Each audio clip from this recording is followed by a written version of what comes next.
Assalamualaikum warahmatullahi wabarakatuh. Apa kabarnya teman-teman semua? Semoga selalu sehat walafiat. Teman-teman, kali ini kita akan berimajinasi lagi dengan film yang bertemakan kura-kura. Langsung saja, check it out. Di awal film kita diperlihatkan dengan pertempuran tidak seimbang antara beberapa monster raksasa berbentuk serangga mirip cangcurang. Dan pas banget ada sayapnya, melawan monster raksasa berbentuk kura-kura. Tidak seimbangnya pertempuran ini membuat monster kura-kura yang ternyata dikenal oleh penduduk sebagai Gamera, walaupun sudah sempat mengalahkan beberapa dari monster serangga tersebut, si Gamera tetap kewalahan yang berakhir dengan terjelebabnya si Gamera ke bumi. Jatuhnya Gamera sontak langsung diserang bertubi-tubi oleh para monster serangga ini. Di saat kritis, Gamera ternyata memiliki jurus terakhir, yaitu meledakkan dirinya sendiri. Dan ledakan Gamera membuat monster-monster tadi yang menyerangnya juga ikut terkena ledakan. Para penduduk sorak gembira karena para monster yang menghancurkan pemukiman mereka telah dikalahkan. Di tengah-tengah penduduk yang menyaksikan pertempuran tadi ada seorang bocil yang bernama Kosuke, bukan Sasuke ya, yang masih terlihat kebagongan menyaksikan apa yang terjadi. Demikianlah cerita ini berakhir. Belum, intro dulu.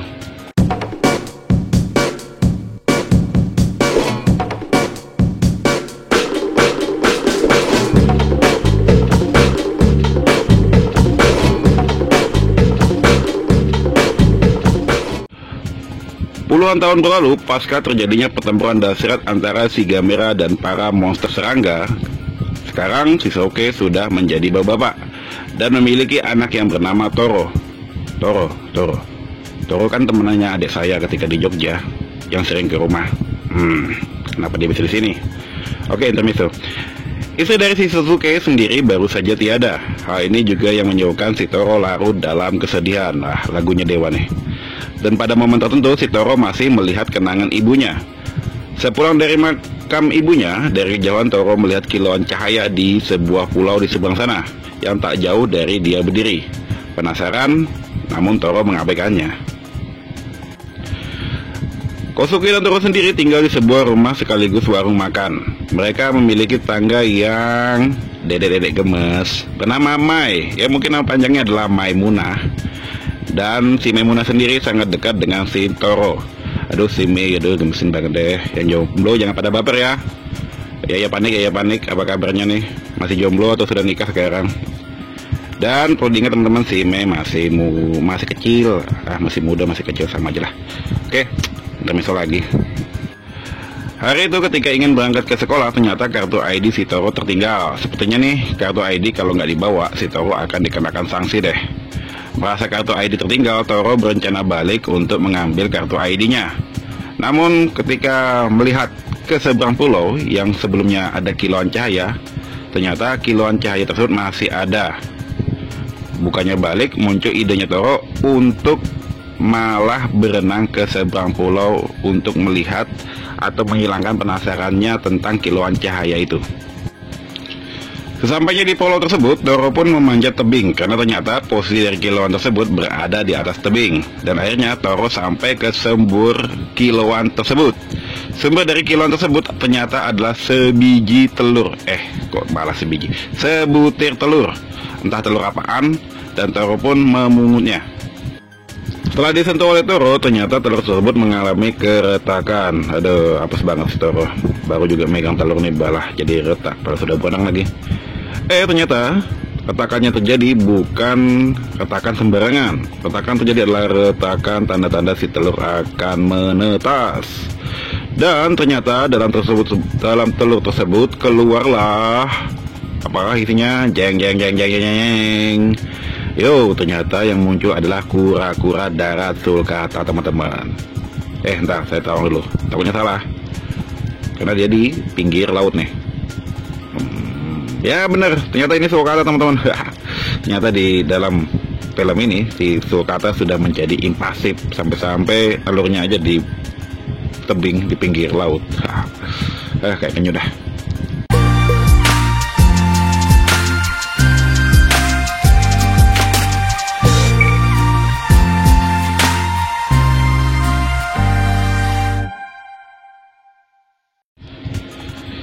Bibi kura-kura Sulkata pun dibawa pulang oleh si Toro. Sampai sini saya masih mikir nih, Toro kan tadi awalnya berenang nih, bagaimana dia bawa si Sulkata ya?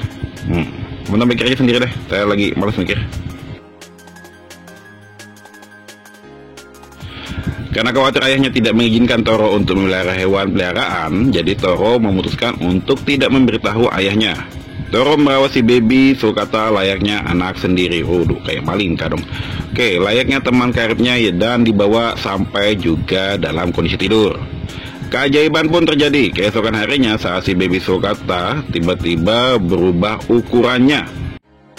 Tidak lagi dalam bentuk baby seperti kemarin, sekarang Sulkata sudah menjadi ukuran juvenil atau remaja dalam waktu semalam. Wah, senang nih, emang enak kalau kayak gini. Pengen juga punya kura-kura yang dalam waktu semalam bisa jadi juvenil. Belum lagi hilang rasa terkejutnya Toro, ternyata ayah Toro datang berniat untuk membersihkan kamar si Toro. Kaget takut ayahnya tahu, Toro mencari cara untuk menyembunyikan si Sulkata. Pada momen tertentu, terkejut hampir ketahuan, malah si Toro yang dibikin terkejut untuk kedua kali. Karena tiba-tiba si Sulkata dapat terbang dan berada di belakang ayahnya. Dan momen terbangnya si Sulkata juga dilihat oleh si Maimunah. Mai pun terkejut. Terkejut aja tetap gemesin deh, dia gemes. Akhirnya si Sulkata tetap aman dan tidak diketahui oleh ayah si Toro. Ya, si Toro pun meminta bantuan si Maimunah untuk merahasiakannya. Di sini mereka berdua juga khawatir akan apa sebenarnya si Sulkata ini besar dalam waktu semalam dan juga bisa terbang. Oke. Karena merasa aneh bin ajaib, kura-kura dari besar semalam dan juga bisa terbang, Toro pun memutuskan untuk melepas si Sulkata. Dibawalah si Sulkata ke pinggiran pantai. Kayaknya dia salah nih. Si Sulkata kayaknya Torto, teman-teman. Kenapa dibawa ke pantai? Dikira kali penyu kali ya. Mungkin nanti lanjutnya mungkin dikira akan berenang ke laut gitu. Tapi ya masuk akal juga kan, dia waktu pertama kali menemukan si Sulkata, telurnya kan juga berada di pinggiran pantai. Ya teman-teman lagi yang mikir ya, jangan saya. Namun bukannya pergi, si Sulkata malah mengikuti si Toro walaupun nggak terkejar sih, kan si Toro jalannya cepet nih, si Sulkata kakinya kecil. Dan si Toro pun coba menunggu dan memastikan apakah si Sulkata masih mengikutinya, apa tidak. Ternyata si Sulkata masih mengikutinya dan malah hampir ditabrak oleh mobil. Untung Toro dengan sigap menolong si Sulkata. Karena khawatirnya terjadi hal yang tidak diinginkan, Toro pun memutuskan untuk membawa pulang si Sulkata kembali ke rumah. Toro pun memutuskan untuk memberitahu teman-temannya akan adanya si Sulkata ajaib ini, yang kemudian mereka beri nama Toto, yang mungkin dari kependekan Toto, atau mungkin juga dari nama si Toro yang si Maimunah memanggilnya dengan sebutan Toto. Aduh, dia gemes emang menginspirasi. Mengetahui bahwa Toro membawa pulang Sulkata ajaib itu lagi, alias si Toto, Maimunah menceritakan kecurigaannya kepada si Toro. Dia berpikir bahwa si Sulkata ajaib ini merupakan legenda lama di negara mereka, atau di daerah mereka, bahwa kemungkinan si Toto ini merupakan Gamera, dan di kemudian hari akan tumbuh menjadi besar dan akan tumbuh menjadi raksasa. Ceritanya bersambung next ya. Untuk teman-teman yang ingin cepat-cepat divideokan lagi atau dibikin alur ceritanya lagi, sambungannya komen di bagian bawah ya. Jadi kita pemanasan dulu hari ini.